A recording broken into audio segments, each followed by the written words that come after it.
Bismillahirrahmanirrahim. Assalamualaikum warahmatullahi wabarakatuh. Alhamdulillahirabbil alamin wa bihi nasta'in ala umuri dunya waddin. Salatu wassalamu ala asrafil anbiya'i wal mursalin wa ala alihi wa sahbihi ajmain, amma ba'du. Baik teman-teman yang dirahmati Allah Subhanahu wa taala, alhamdulillah pada pagi hari ini kita dapat bersama-sama melakukan pembelajaran melalui virtual. Adapun insyaallah pada hari ini kita akan belajar melalui via YouTube. Ya, terima kasih juga teman-teman yang sudah menyampaikan kesepakatan kita di malam hari, ya, atau semalam. Adapun pada pagi hari ini insyaallah kita akan mempelajari sejarah kebudayaan Islam. Kita memasuki bab yang baru, yaitu di bab yang kedua. Silakan teman-teman untuk bisa dibuka buku paketnya, ya, sembari disimak materi yang Bapak jelaskan. Mudah-mudahan dengan cara seperti ini juga lebih mudah difahami oleh teman-teman dalam proses pembelajaran. Mari kita mulai pembelajaran kita pada pagi hari ini dengan bersama-sama membaca ayat Bismillahirrahmanirrahim. Bismillahirrahmanirrahim. Nah, adapun di bab yang kedua ini adalah seputar upaya baginda Nabi Muhammad SAW dalam menegakkan kesepakatan dengan kelompok non-muslim atau kafir. Ya.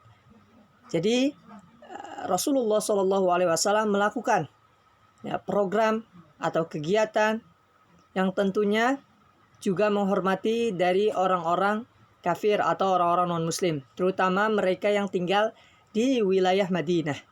Jadi pada saat itu Madinah ini sudah dikuasai oleh umat muslim. Namun di Madinah ini masih ada beberapa dari golongan orang-orang Yahudi maupun dari orang-orang yang tidak menganut agama Islam.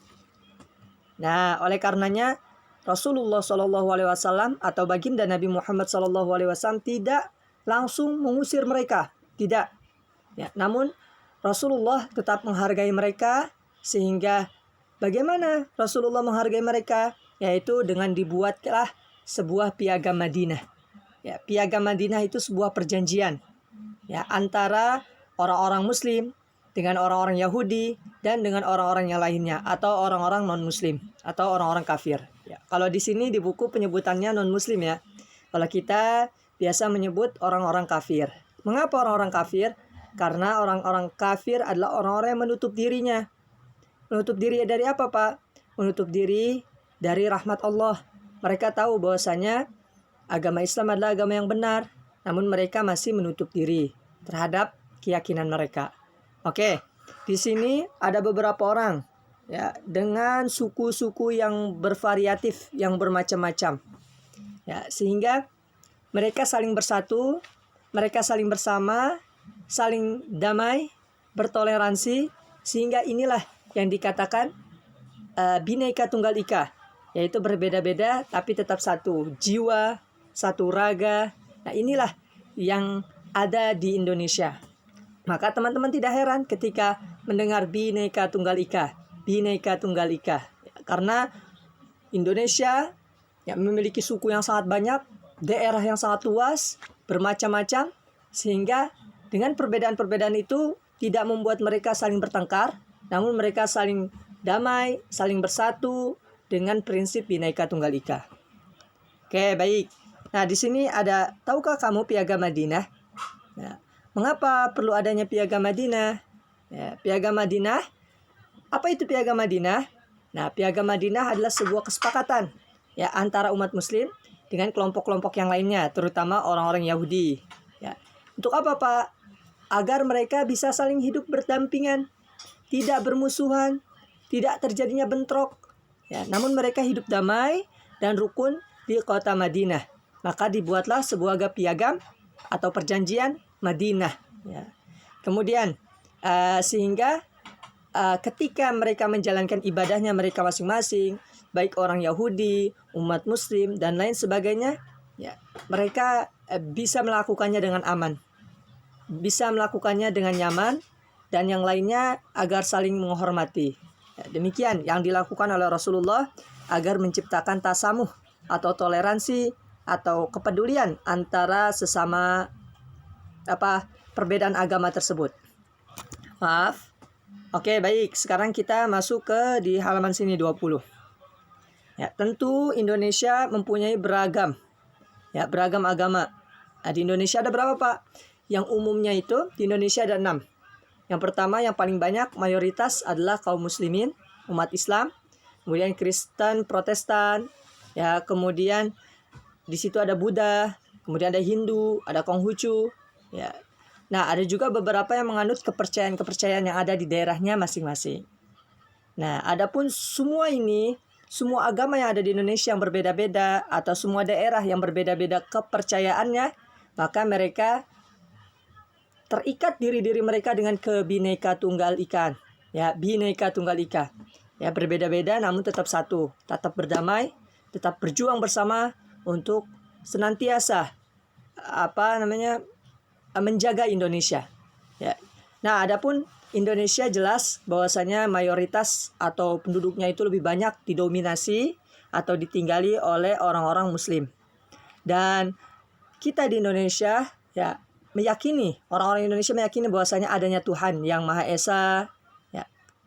Berbeda dengan halnya negara-negara di Eropa. Banyak dari mereka yang tidak percaya adanya Tuhan, disebut dengan ateis. Ya. Nah, adapun kita, ya, umat muslim di Indonesia tentu mengikuti atas apa-apa ajaran dari Rasulullah SAW.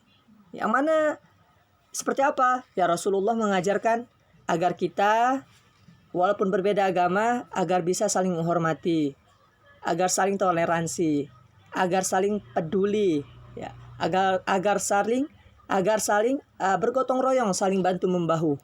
Nah, agar bisa hidup berdampingan. Itulah yang Rasulullah lakukan pada masa itu ketika Rasulullah hidup. Oleh karenanya kita comot ilmu-ilmu tersebut dan kita lakukan pada saat sekarang. Ingat, ya, ini di luar ibadah. Ya, kita membantu menghormati, ya, ini di luar ibadah. Bukan kita malah mengikuti agama mereka. Bukan kita malah menyembah ikut-ikutan dengan agama mereka. Itu sudah berbeda lagi, ya. Nah, adapun kesepakatan perdamaian dalam Piagam Madinah.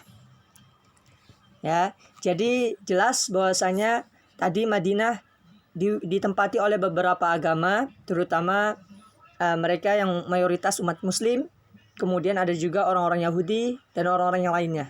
Ya. Akhirnya Rasulullah SAW melakukan atau membuat sebuah perjanjian agar semuanya bisa hidup berdampingan. Tidak ada permusuhan, ya, tidak ada saling menjatuhkan, tidak ada kebencian, sehingga inilah dilakukan oleh Rasulullah agar orang-orang muslim maupun orang-orang non-muslim seperti Yahudi atau orang-orang yang menganut agama-agama sebelumnya yang lain, mereka bisa hidup berdampingan dan mereka bisa saling menghormati. Ya, sehingga Rasulullah menawarkan sebuah perjanjian, membuat sebuah perjanjian, yaitu disebut Piagam Madinah. Pak, apakah kaum Yahudi menerima? Sejatinya kaum Yahudi adalah orang-orang yang sebenarnya mereka membenci umat muslim. Namun dikarenakan wilayah Madinah sudah dikuasai oleh umat muslim, maka mereka membenci tetap tapi tidak menonjolkannya, tidak memperlihatkannya. Ya, tidak memperlihatkan ke masyarakat Madinah pada saat itu. Apa isi Piagam Madinah, Pak? Tentu, ya, ini merupakan isinya banyak hal-hal, ya, tentang kepedulian terhadap manusia agar hidup saling bertoleransi, sehingga inilah menjadi dasar, menjadi pondasi hidup bermasyarakat di Madinah, ya, sehingga semuanya dapat ditaati. Dan adapun di sini bahwasanya Piagam Madinah juga menjadi standar aturan, ya, pertama di dunia, Masya Allah, ya, menjadi standar pertama di dunia yang mengedepankan moderasi, yaitu menghargai perbedaan. Jadi sebelum kita Indonesia menyampaikan Bhinneka Tunggal Ika, berbeda-beda tapi tetap satu, Rasulullah 1400 tahun yang lalu sudah melakukan. Ya, itu Masya Allah. Ya, 14 abad yang lalu Rasulullah sudah melakukan. Dan Rasulullah sudah mempraktikkan. Sehingga pada zaman Rasulullah, masyarakat menjadi masyarakat yang damai, tidak saling membenci, walaupun mereka berbeda agama. Ya, Masya Allah. Nah, tentu keunggulannya, keutamaannya yaitu menciptakan masyarakat yang baik, yang damai, walaupun mereka berbeda suku, berbeda golongan, maupun berbeda keyakinan, namun mereka tetap terikat dalam perjanjian Piagam Madinah. Oke, baik teman-teman yang dirahmati Allah. Di sini ada isi dari Piagam Madinah. Antara lain yang pertama, semua kelompok yang menandatangani piagam merupakan satu bangsa. Jadi tidak ada perbedaan. Ya, adapun yang kedua, masing-masing kelompok bebas menjalankan ajaran agamanya tanpa campur tangan kelompok lain. Jadi tidak ada tekanan, mereka bebas melakukan ibadah-ibadah mereka. Seperti halnya di Indonesia, kita sebagai umat muslim bebas melakukan ibadah di masjid. Orang-orang Protestan dan lain sebagainya, mereka bebas menjalankan ibadahnya di tempat mereka atau di gereja dan lain sebagainya. Nah, adapun nomor 3, bila salah satu kelompok yang diserang musuh, maka kelompok lain wajib untuk membelanya. Ini sebagai bukti pembelaan. Ya, kemudian yang keempat, kewajiban penduduk Madinah, baik muslim, non-muslim atau kafir, ya maupun kaum Yahudi, harus saling bahu-membahu, baik moral maupun materi, baik keuangan maupun tenaga, usaha. Jadi ketika membangun Madinah menjadi negara yang lebih baik, maka harus saling bahu-membahu, ya, walaupun berbeda agama. Nah, adapun yang nomor 5, mereka harus saling menasihati, ya, untuk berbuat baik dan tidak boleh berbuat jahat. Ya, jelas. Nomor 6, Nabi Muhammad SAW adalah pemimpin seluruh penduduk Madinah dan mempunyai wewenang menyelesaikan masalah antara kelompok yang timbul. Ya, jadi setelah diresmikannya perjanjian Madinah, maka wilayah Madinah menjadi wilayah yang makmur, wilayah yang damai, wilayah yang terhindar dari kebencian, wilayah yang senantiasa bahu-membahu, gotong royong, membantu memajukan masyarakat Madinah. Sehingga Madinah bahkan hingga saat ini adalah sebuah wilayah yang sangat makmur. Ya. Demikian teman-teman yang dirahmati Allah Subhanahu wa taala. Ini sebuah ilustrasi gambaran kota Madinah pada saat ini. Ini adalah masjidnya, ya.